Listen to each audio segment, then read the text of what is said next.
Hello, I'm Joe Keenan, the editor-in-chief of Total Retail. I'm really pleased to be joined for this interview by Jen Sleggers, who is the director of CRM at Carhartt. And we're going to talk about how Carhartt is working to retain its customers and in partnership with Bluecore. And we're going to talk a little bit about some of the initiatives they've rolled out around customer retention and obviously the CRM experience. So thanks for joining me today, Jen. Thanks for having me. So to get us started, I'm sure everyone in the audience or most everyone is familiar with Carhartt. So I don't think we need a kind of a brand overview. So let's kind of jump right into the material and talk about, as I noted, we really want to talk about customer retention. Go back a little bit and tell us some of the customer retention challenges that Carhartt has experienced in recent years. Sounds good. So I've been with Carhartt for about 10 years. And over those 10 years, things have just changed for the brand tremendously. Back in 2015, we've had or even a little bit longer, just had some substantial growth in our brand awareness, brand health, just people looking for Carhartt as a retailer, which is great. Then COVID kind of hit and the whole market changed. Prior to COVID hitting, though, there was a whole movement into athleisure where people were turning to more comfort clothes. So we saw some increase there for our brand. And then when COVID hit, what you could see, a lot of people went remote, students, workers, family connections. And so what you could see was from here up.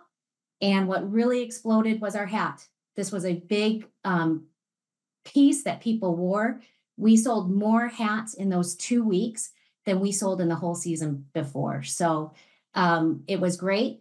People really saw our logo front and center. Our brand really took off.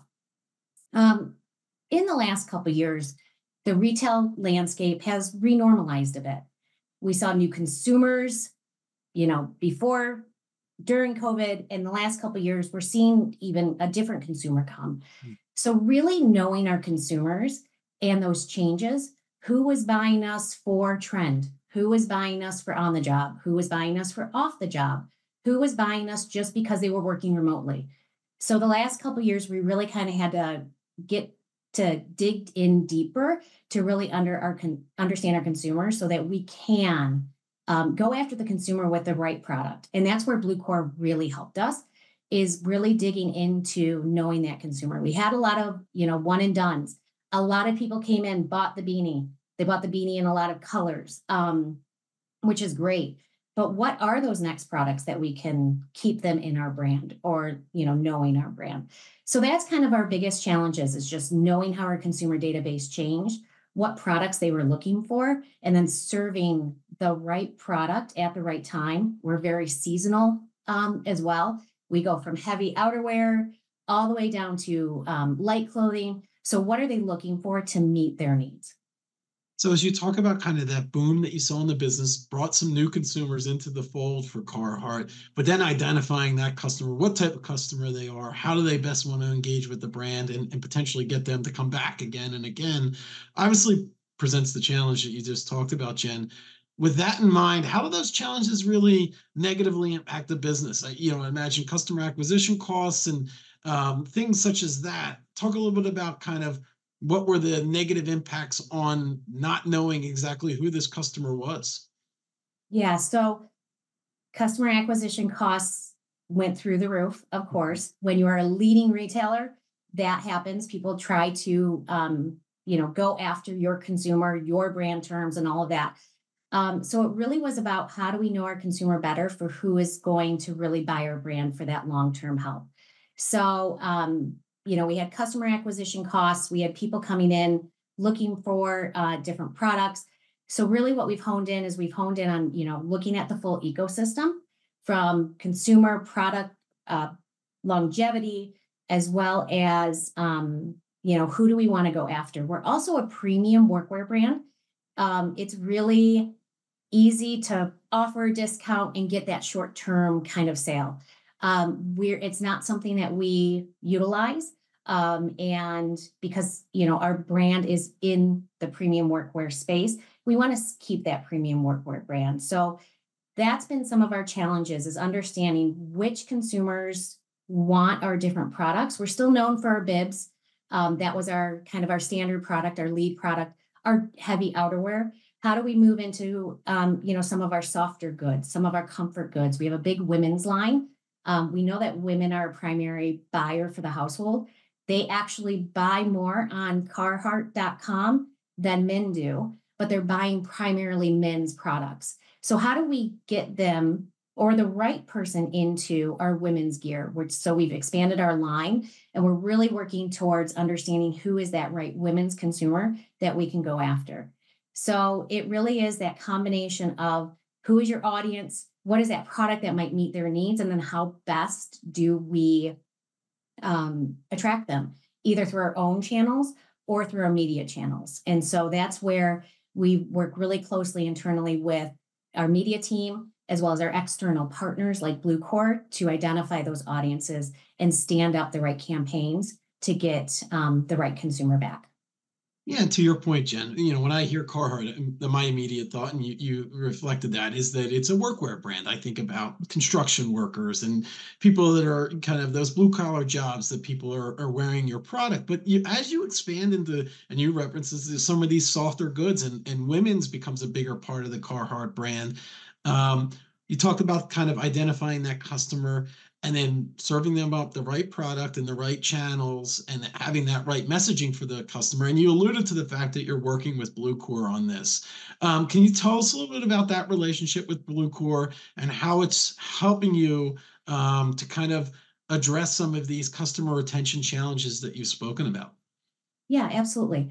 So we've been with Bluecore now for about 2 years. Prior to Bluecore, we kind of, we definitely measured our new, we measured our returning. What Bluecore has helped us with is really understanding our customer movement a little bit better. When are people buying? What are they buying? What are the right time frames? How that has changed. The other thing that they looked at is, all first time to second time buyers aren't the same. So how do we get that first time to second time buyer either a little bit shorter, or what is that right window? So we were looking at, kind of our more recent, that 12-month repeat buy. With Bluecore, we've set up different strategies for the 12-month buyer, but we've had a lot of success for those buyers who are longer than 12 months, which is usually what other retailers would call lapsed or lost or dead buyers. We didn't want to give up on them. And so we put different things in place, different automation, different targeting campaigns, so that we can re-engage them, because we do offer different lines. We launch new products every season, and that's where we've had a lot of success. So before Bluecore, we were looking at just all repeat. We were looking at audiences, but we weren't taking that cohort or that time frame into account as we are currently. Bluecore offered us the tools, which is why we first reached out to Bluecore. But what they really helped us with is that partnership. So understanding our consumers a little bit better, talking about when is the right time to start campaigns, set up campaigns. Seasonally, we have different campaigns that run. Holiday is a big gifting time, and a big gifting time for Carhartt, and seasonal and regional as well. What somebody needs down in Texas is very different than what somebody needs in Portland, Oregon, very different what somebody needs in New York City. So we have set up our campaigns and looked at our data in those different ways, and they've really helped us attract and retain our consumers in different ways. That's actually a perfect segue into what I wanted to ask next, Jen. In terms of that re-engaging those lapsed customers, and getting them to potentially come back and purchase again. Tell us a little bit about that strategy. Maybe you have an example that you might be able to share about those lapsed customers and how you're trying to get them back to Carhartt. So we do see a different consumer who comes in and buys, I'll say January to mid-November. Those are our core consumers. They're likely buying for themselves. They're buying for their family. During holiday, we're seeing gift givers come. It's a lot of women, and they're buying gifts. Now, there are a lot of self buyers there as well, but that's really where we've looked at how do we engage with those different groups at different times, because there are other gifting time frames. So Father's Day, Mother's Day. So we have our certain campaigns that go after buy for self. We have certain campaigns that are buy for others. We also have affinity groups built in within Bluecore. So we have a discount affinity group. So while we're not a very discounted brand, we do run sales twice a year. And so we use those discount affinity groups to get those consumers who like to buy at discount deals. We do see consumers come back and buy, maybe this A18, this beanie in different colors. When it's on sale, buy your next color. We see some of our t-shirts where they'll buy multiple colors. So we set up different campaigns based on what you've bought, color affinities, discount affinities. If you've looked at something and it's now on sale, we have price drop, we have cross-sell, upsell campaigns, all based on what people are looking for when they're looking.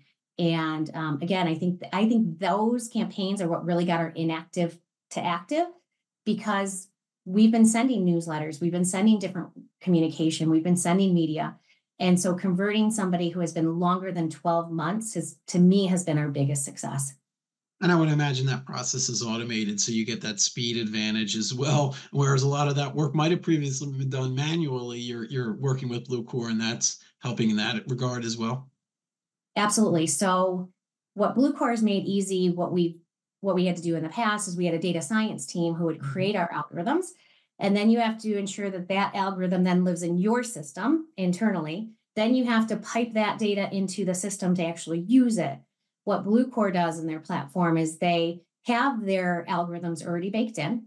So our segments automatically live there. So that takes off one set, and our data is already there. So then we do have all of that data living there. We also have a connection with Bluecore Advertise. So whatever segments we set up within Bluecore can be piped to all of our media. So Google, Meta, Trade Desk.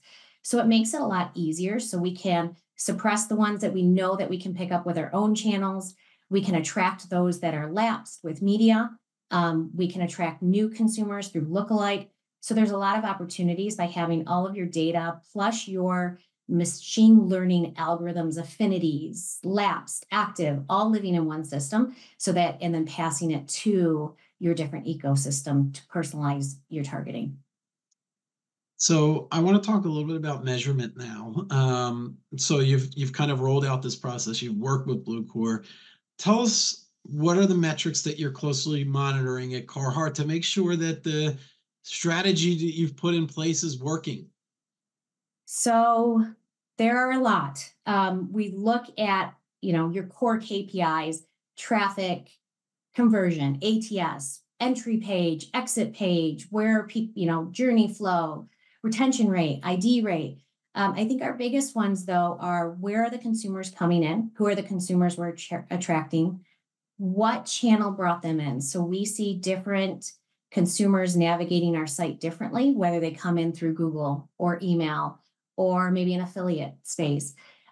We look at multiple product buyers. So are you staying within a category? So you are just sweatshirts, or have you moved into pants? We look at our loyalty consumers. We do offer a loyalty program. So we have all of our core KPIs, and then we have all of our audiences that are defined, and we slice and dice them.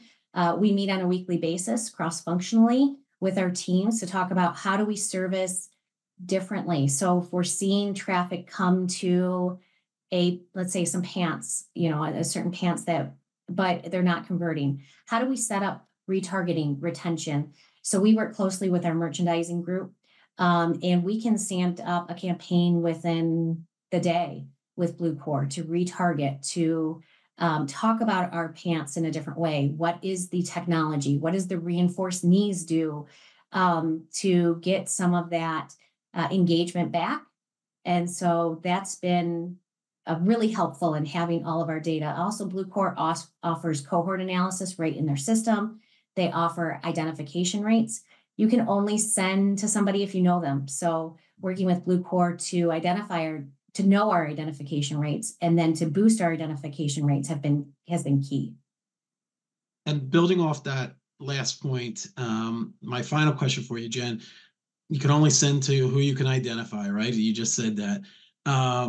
With some of the developments we've seen in the consumer privacy space, the deprecation of third-party cookies, talk a little bit about that opportunity, but also it's can be a challenge as you think about it, for maintaining these relationships as the consumer obviously values their privacy, because Carhartt obviously respects that and needs to be cognizant of that. But you also want to serve up the right messaging, the right offers based on who that buyer is. So tell us, kind of, it's a tricky balance. How do you do that at Carhartt? So it's a little bit of an unknown still.